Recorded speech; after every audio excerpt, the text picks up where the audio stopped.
신명기 25장 주보에는 7절이라고 되어 있는데 25장 5절에서 10절까지 말씀으로 함께 나누겠습니다.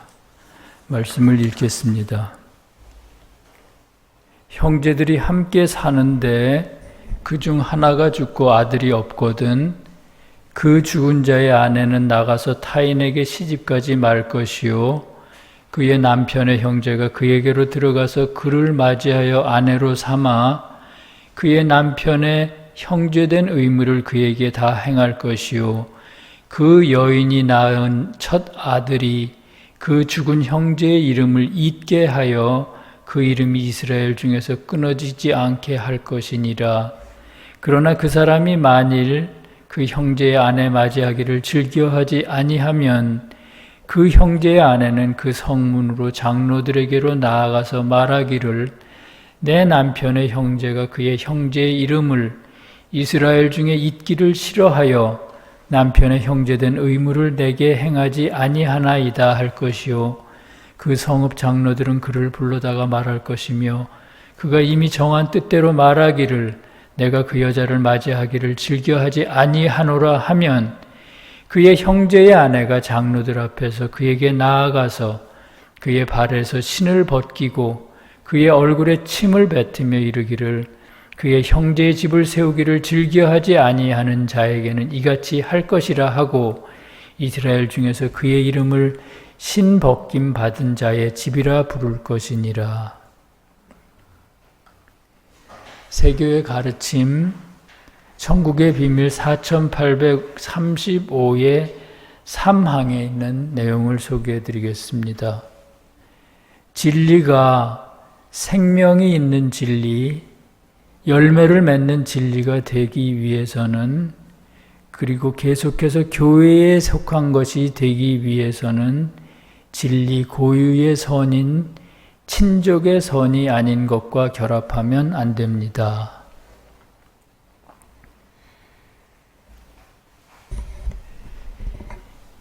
(21세기입니다) 21세기로 접어들면서 과학기술의 발전이 특히 놀랍습니다. 기름을 태워 달리던 자동차가 이제는 전기차로 바뀌고 있습니다. 휴대전화 하나만 있으면 전화도 걸고 인터넷 검색이나 물건을 살 때 대금 결제 등 온갖 일을 할 수가 있습니다. 세상이 빠르게 발전하는 것을 보면서 인간에게 불가능한 일이 있을까 하는 생각을 하게 됩니다. 그럼에도 불구하고 인간이 어쩔 수 없는 일들이 여전히 많이 있습니다. 지진이나 홍수, 태풍과 같은 자연재해가 있고요. 코로나 바이러스와 같은 전염병 같은 것들이 있습니다. 아무리 과학이 발달했다 하더라도 인간의 머리로 그러한 것들을 미리 예측하거나 통제할 수는 없습니다. 그래서 어떤 사람들은 그것은 단순한 우연이며 사고일 뿐이라고 말합니다. 세교의 가르침 천국의 비밀 6493항은 그러한 일들에 대해 이렇게 말합니다. 세상에 우연한 일은 존재하지 않으며 사고나 운처럼 보이는 것들은 질서의 가장 끝에서 나타나는 하나님의 섭리다 이렇게 말합니다. 한마디로 말해서 자연계에서 일어나는 모든 일들은 아주 사소한 것이라도 영적 세계에서 일어나는 일들의 결과이며 하나님의 섭리라는 것입니다. 그러니까 하나님의 질서에 순응하는 사람이나 사회는 물질적으로도 번영하며 하나님의 질서에 순응하지 않는 사람이나 사회는 물질적으로도 피폐해진다는 뜻입니다. 그렇다고 해서 물질적인 어려움을 지금 현재 겪고 있는 사람들이 모두 영적으로 피폐하다는 것은 아닙니다. 왜냐하면 영적인 성장을 위해 때로는 주님께서 연단을 주시기도 하기 때문입니다. 오늘 말씀에서는 주님께서 이스라엘 백성들에게 특별한 의무를 정해 주십니다. 그리고 그 의무를 이행하는 사람에게는 주님의 질서에 순응하는 것이기 때문에 복을 주시고요. 의무를 이행하지 않는 사람에게는 주님의 질서를 거스르는 것이기 때문에 화를 당하게 됩니다. 그것에 대해서 본문 5절과 6절에서는 이렇게 말합니다.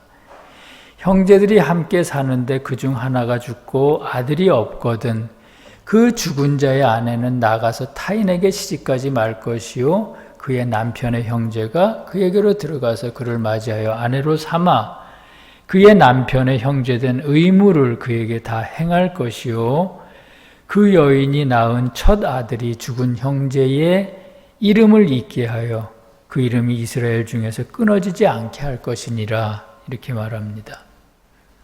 주님께서는 형제들이 함께 살다가 그중 하나가 죽고 아들이 없을 경우에 다른 형제가 죽은 자의 아내를 취하여 이스라엘 중에서 대가 끊어지지 않게 하라고 하십니다. 주님께서 이런 명령을 내리신 이유는 그렇게 해야 사람들의 마음속에 교회가 사라지지 않고 계속 유지되기 때문입니다. 이스라엘 중에서 대가 끊어지지 않는다는 것은 바로 그런 의미입니다. 우리 마음속에 교회가 끊어지지 않고 계속 유지된다 이런 뜻입니다. 왜 그럼 이 말씀이 이런 뜻일까요? 말씀에서 아내는 진리를 뜻하고요. 남편은 선을 뜻합니다. 그러므로 남편이 아내는 진리만 있고 선이 없는 상태를 뜻합니다. 다시 말하면 진리를 알기만 하고 행하지 않는 것이 남편이 죽은 미망인의 상태인 것입니다. 그렇다면 여자는 왜 다른 데로 시집을 가지 않고 남편의 형제와 결혼을 해야 할까요? 그 이유는 남편의 형제는 여자로 표현되는 진리와 결합하게 될 친족의 선을 의미하기 때문입니다. 진리가 선과 결합하는 것은 알겠는데 친족의 선과 결합해야 한다고 합니다.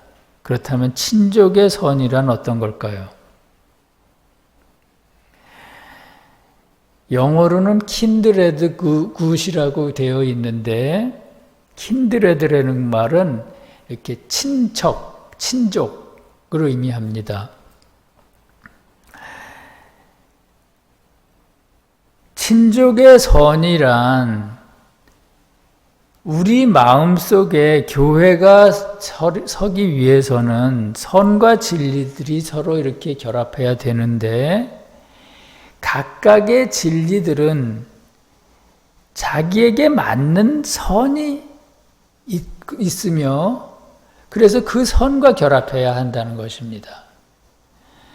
그러니까 어떤 진리와 맞는 선이 있다는 것이죠. 그것이 바로 친족의 선입니다. 진리도 수없이 많고 선도 수없이 많습니다. 제각각 생김새가 다른 것입니다. 종류도 다르고 자기에게 맞는 종류의 진리와 자기에게 맞는 선이 이렇게 서로 결합해야 된다는 것이죠. 성문서에서는 친족의 선에 대해서 자세히 설명하지는 않습니다. 다만 천국의 비밀 4835의 3항에서는 진리가 생명이 있는 진리, 열매를 맺는 진리가 되기 위해서는 그 진리 고유의 선인 친족의 선과 결합해야 하며 친족의 선이 아닌 것과 결합하면 안 된다 이렇게 말합니다. 다시 말하면 진리가 친족의 선과 결합하지 않으면 둘 사이의 결합을 통해서 새로운 진리와 선이 태어나지를 않고요. 그렇게 해서 영적인 성장이 거기서 멈춘다는 뜻입니다.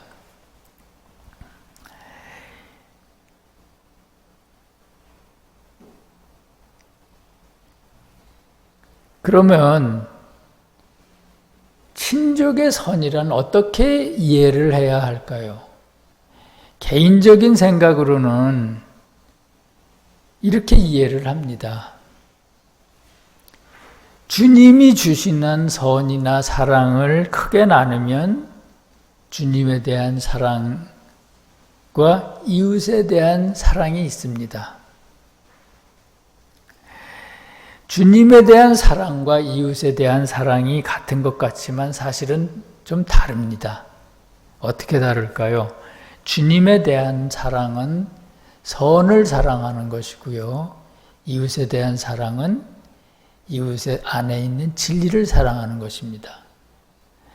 그래서 이웃에 대한 사랑은 꼭 이웃을 사랑한다기보다도 이웃에 있는 진리 또는 각자의 마음속에 있는 진리를 사랑하는 것이 이웃을 사랑하는 것입니다.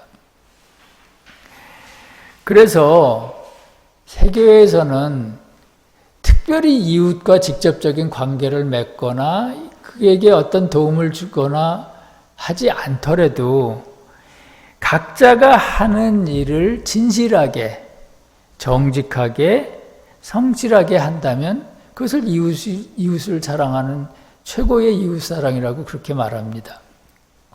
왜냐하면 이를 통해서 자기 내면에 있는 진리와 선을 사랑하는 것이기 때문입니다. 그래서 주님에 대한 사랑과 이웃에 대한 사랑은 서로 친족의 선이라고, 친족관계라고 할 수가 없습니다. 왜냐하면 격이 다르기 때문입니다.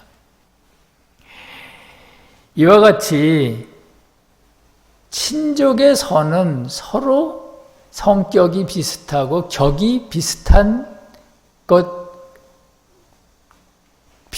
것끼리 만나는 것이 친족 관계이고요. 친족의 진리이고 친족의 선인 것입니다. 그렇다면 이웃에 대한 사랑은 어떨까요? 이웃에 대한 사랑 안에도 여러 가지가 있습니다. 부모 자식 간의 사랑도 있고요. 부부 간의 사랑도 있습니다. 친구나 직장 동료 간의 사랑도 있습니다. 이것들 역시 서로 다릅니다. 이웃사랑이라고 해서 다 같은 사랑이 아니라는 거죠. 부모 자식 간의 사랑이 육친의 친애의 사랑이라면 부부의 사랑은 순결한 성적인 사랑입니다. 그런가 하면 친구나 동료끼리의 사랑은 친애의 사랑도 아니고 성애도 아니고 신뢰나 의리의 사랑입니다. 그래서 이들이 서로 성격이 다릅니다. 그러므로 친구나 직장 동료를 사랑할 때 부부 사랑하듯 할 수는 없습니다. 부모와 자식이 서로 사랑할 때 직장의 동료끼리 사랑하는 것처럼 그렇게 할 수도 없는 것입니다. 그러므로 부부 간의 진리와 선이 있고요. 부모 자식 간의 진리와 선이 있고 또 직장 동료끼리의 진리와 선이 있습니다. 이것이 서로 뒤섞이면 안 된다는 것입니다. 그렇게 되면 그러한 사랑을 통해서는 그러한 진리와 그러한 사랑, 뒤섞인 선을 통해서는 새로운 선과 진리가 태어나지 않으며 그러므로 우리 마음속에 있는 교회가 더 이상 자라지를 않습니다. 이를테면 이러한 것들이 진리와 선의 친족관계라고 말할 수 있습니다. 그래서 옛날 사람들은 지금보다 훨씬 영적으로 맑았던 그런 옛날 사람들은 부모 자식 간의 도리가 있고 부부 간의 도리가 있고 임금과 신하의 도리를 서로 구별했습니다. 요즘은 그런 구별들이 버려서 아이들을 키울 때도 아이를 마치 어른처럼 받들고 그것을 사랑인 줄 압니다. 심지어 반려동물을 키우는데 마치 자녀를 대하듯 하는 사람들도 있습니다. 그런 것은 모두 진리에 어긋나는 일이며 그러므로 친족의 선을 행하는 것이 아닙니다. 그런 사랑이나 선을 통해서는 영적인 것들이 우리 마음속에 생기지를 않습니다. 우리에게 있는 모든 진리들이 각각의 친족의 선과 결합할 때 참된 진리와 선이 태어나는데 그것이 바로 죽은 자의 아내가 남편의 형제를 통해 얻는 자손들입니다. 그리고 그때 우리 안에 교회가 바로 서게 되고 점점 성장하게 됩니다. 그런데 남편의 형제 중에 미망인을 아내로 맞이하려고 하지 않는 사람이 있을 것입니다. 어떤 사람일까요? 자기가 실천하지 않는 진리들을 친족의 선과 결합시키려고 노력하지 않는 사람입니다.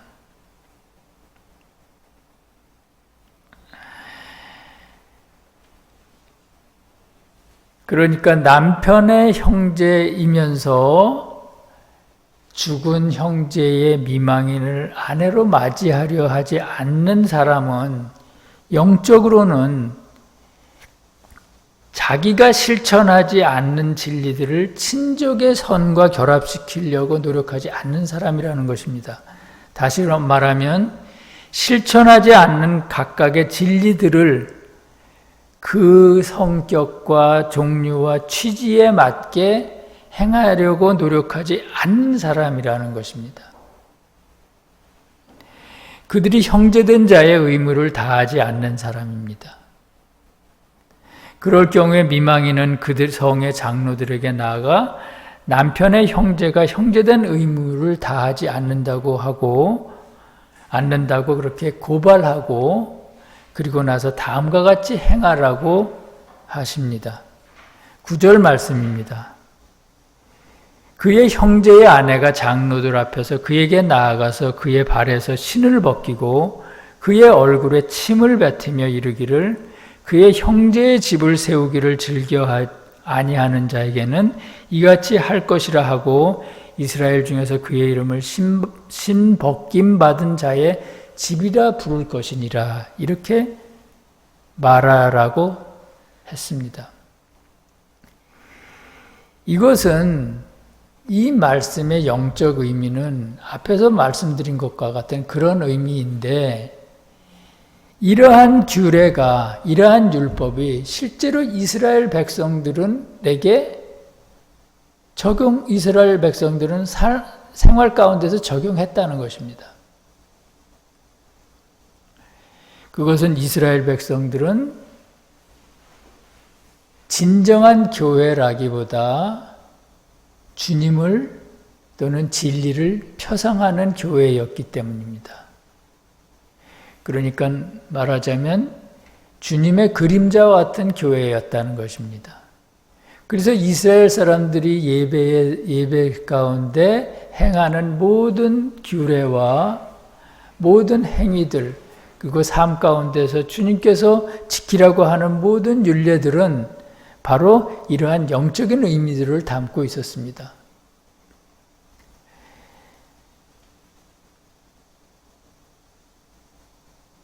그러니까 문자적으로 본다면, 그러니까 자연적으로 본다면 그것이 이게 말이 되느냐 할 수 있는 일들이 많았다는 거죠. 그럼에도 불구하고 주님께서 그들에게 그러한 율례를 삶 가운데서 지키라고 명령하신 이유는 그들이 바로 교회 그 자체가 아니라 교회의 표상이었기 때문입니다. 그래서 그들이 하는 모든 행위는 주님을 표상하고 진리를 표상했습니다. 그리고 주님께서 세상에 직접 내려오셨을 때, 그때 주님을 상징하는 모든 표상들은 사라져버리고 말았습니다. 주님이 오셨으니까 주님의 그림자는 이제 가장 순수한 진리에 비친 주님이 오셨을 때 세상에 있는 모든 주님을 표상하는 그림자들은 사라질 수밖에 없었던 것이죠.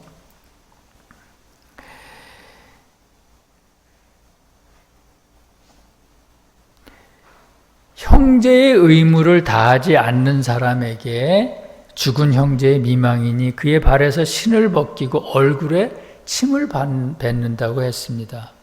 얼굴은 선이나 사랑을 뜻합니다. 그래서 우리는 가끔 주님께 주님의 얼굴을 저에게로 비춰주시옵소서 이렇게 기도하곤 하지요. 그게 바로 얼굴은 선이나 사랑을 나타내기 때문입니다. 그런데 얼굴은 사람의 몸에서도 가장 위쪽에 있기 때문에 내적인 선을 뜻합니다.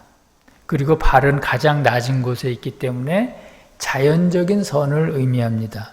따라서 신을 벗기고 얼굴에 침을 뱉는다는 것은 진리에 맞는 친족의 선을 행하지 않는 사람은 나중에는 내적이고 외적인 선이 모두 없어진다는 것입니다. 그에게서 내적인 선이 없어진다는 것이 뭡니까?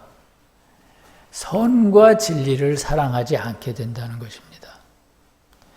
외적인 선이 없어진다는 것은 더 이상 이웃을 대할 때 친절하게 대할 수 없게 된다는 뜻입니다. 자기는 잘 대하려고 하지만 그렇게 되지가 않는다는 것입니다. 그러므로 그것은 진정한 교회의 모습이라고 볼 수가 없습니다. 그래서 말씀에는 그 이름을 신벗김 받은 자의 집이라고 부를 것이라고 했습니다. 신벗김 받은 자의 집이란 무엇입니까? 주님에 대한 사랑도 없고 이웃에 대한 인애도 없는 교회라는 뜻입니다. 우리 각자는 주님이 보시기에 하나의 교회입니다. 근데 그 교회가 주님을 사랑하지도 않고 이웃을 사랑하지도 않는 그런 교회가 된다는 것입니다. 그것이 죽은 형제의 미망인에게 들어가 그를 아내로 취하지 않는 형제들의 운명이고요. 자기에게 있는 실천하지 않는 진리를 친족의 선을 찾아 그것과 결합시키지 않는, 그것과 삶 가운데서 결합시키려고 노력하지 않는 사람들의 운명이라는 것입니다. 사랑하는 성도 여러분, 창세기 38장에 보면 바로 이와 같은 형제로서의 의무를 다하지 않는 사람들의 사례가 있습니다. 그 사례가 누굴까요? 야곱의 넷째 아들 유다입니다. 그러니까 창세기 38장에는 유다에 대한 이야기가 있는데, 유다에 대한 이야기와 그 자손들에 대한 이야기가 있는데 어떻게 기록하고 있냐 하면, 유다는 가나안 사람과 혼인하지 말라는 하나님의 말씀을 어기고 가나안 사람 수아든가 하는 사람의 딸과 결혼을 합니다. 그리고 그 여인과의 사이에 엘과 오난과 셀라라는 세 아들을 얻습니다. 그런데 장자인 엘은 다말이라는 처녀와 결혼을 하는데, 결혼한 지 얼마 되지 않아 엘이 아내를 두고 세상을 먼저 떠납니다. 장자가 죽자 이스라엘 율법에 따라서 둘째 아들 오난이 형수에게 들어가서 관계를 맺게 되겠죠. 그런데 그때 오난이 형수에게 자식의 씨를 주지 않으려고 땅에 흘려버렸다고 합니다. 씨를 흘려버렸다고 합니다. 여호와께서 그렇게 주님이 세워놓으신 질서를 지키지 않는 오난을 보고 그를 죽이셨습니다. 그리고 나니 다말은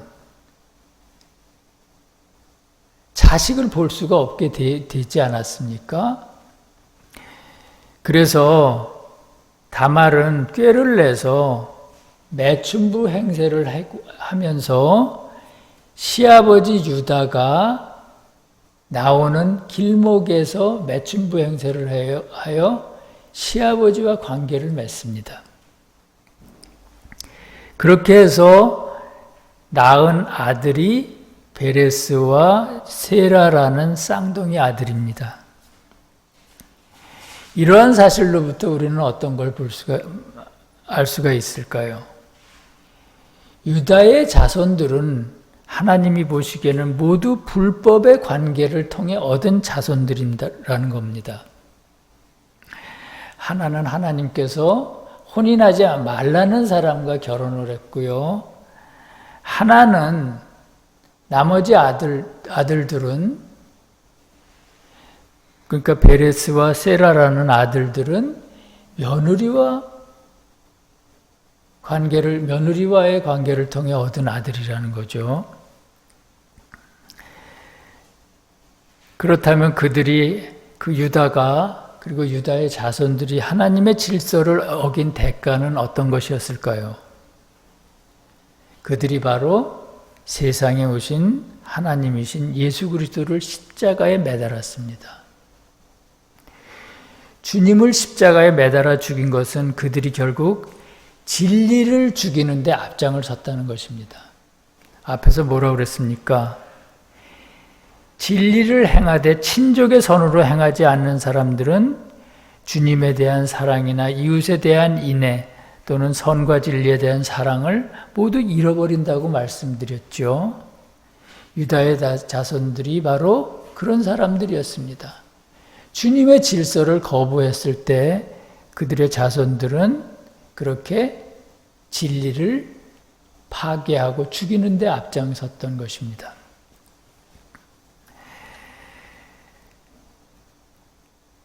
유다의 자손들의 영적인 몰락을 보면서 우리는 교훈을 삼아야 됩니다. 아주 두려운 마음으로 교훈을 삼아야 할 것입니다. 그러므로 어떤 진리를 실천하며 내가 어떤 진리를 실천하지 않고 있는지를 마음속을 들여다보면서 살펴야만 합니다. 그리고 진리를 실천할 때는 친족의 선이 어떤 것인가를 깨닫고자 주님께 구해야 되고요. 그 친족의 선으로 진리를 행해야만 합니다. 다시 말하면 진리를 행할 때 그 진리의 성격과 취지에 맞는 방법으로 주님이 원하시는 방법으로 실천해야만 한다는 것입니다. 세상이 너무 험해서 진리를 행한다고 하면서 진리를 오히려 무너뜨리는 일이 너무나 많습니다. 옛날 사람들의 말대로 한다면 삼관과 오륜이 무너지고 있는 시대입니다. 그런데도 교회들은 그것을 제대로 가르치지를 못합니다. 어쩌면 이 시대의 환난은 그런 데서 찾아오는 것일지도 모르겠다 하는 생각을 했습니다. 그러므로 신앙인들은 주님께 지혜를 구하여 각자의 진리에 맞는 친족의 선이 무엇인지를 늘 생각하고 깨달음을 얻어야 할 것입니다. 주님의 그런 은혜가 서울서교회 모든 성도들과 또한 이 진리를 사랑하는 모든 형제들에게 함께 하시기를 간절히 기도합니다. 여인이 낳은 첫 아들이 그 죽은 형제의 이름을 잊게 하여 그 이름이 이스라엘 중에서 끊어지지 않게 할 것이니라. 아멘. 함께 기도하시겠습니다. 자비로우신 주님 감사합니다. 7월이 가고 벌써 8월 첫 주일을 맞았습니다. 시간은 쏜살같이 지나가는데 우리들의 영적인 모습은 별로 달라지지가 않습니다. 주님께서는 진리를 알면서 실천하지 않는 것은 남편을 잃은 아내와 같다고 말씀하셨습니다. 아내 혼자서는 자식을 낳지를 못하고 그렇게 해서 우리 안에 진리와 선이 새롭게 생기지를 못합니다. 그것은 우리 안에 교회가 성장하지 않고 제자리에 멈춰 서 있는 것과 같다고 주님께서 말씀하셨습니다. 주님, 저희들로 하여금 자신의 내면을 돌아보고 실천하지 않는 진리가 있는지 항상 살피게 하시옵소서. 만약 실천하지 않은 진리가 있다면 그에 맞는 친족의 선이 무엇인지 깨닫게 하시고 진리를 행할 때 바르게 적용하도록 인도하여 주시옵소서. 만일 잘못 행하는 진리가 있다면 주님께서 깨달음을 주시고 저희들 안에 주님의 교회가 바르고 견실하게 설 수 있도록 축복하여 주시옵소서. 나라와 권세와 영광이 우리 주 예수 그리스도께 영원히 있사옵나이다. 아멘.